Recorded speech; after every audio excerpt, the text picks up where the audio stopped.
All right. We're going to do a little better video on taking corn off the cob, showing you how to do it and stuff like that. I always, when you do corn, I tell people, I say, if you want to have some fun, you always have somebody sit on the other side of the table from you.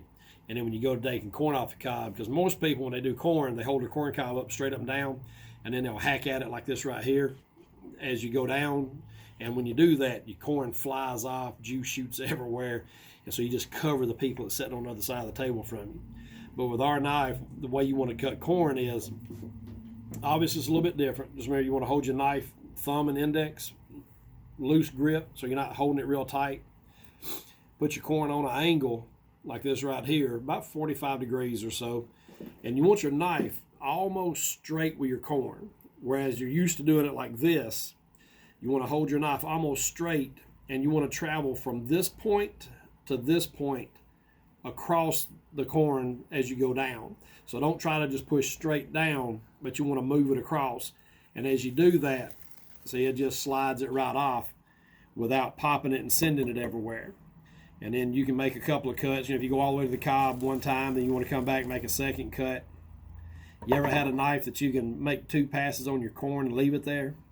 But also notice there's no juice coming out of the corn. So the knife actually slices it off instead of tears it off. That way all your juice stays in your kernels. So when you if you're going to fry it, you can fry it up.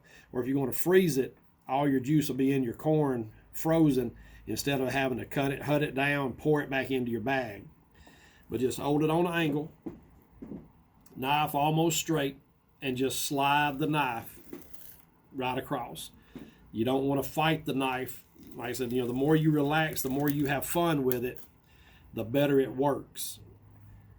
Just move the knife, and you can take it down to the cob, or you can do a light cut, then come back with a heavy back knife and milk it if you're doing cream corn. But that's pretty much it, and you just roll it in your hand as you go.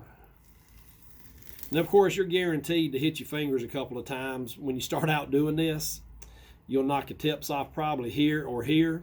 But once you figure out where to keep your fingers, it's easy peasy. You just slide. And so it'll cut your time on cutting corn. When you're freezing corn, it'll cut your time down in half putting your corn up. You'll be a very happy puppy. But y'all have a good day.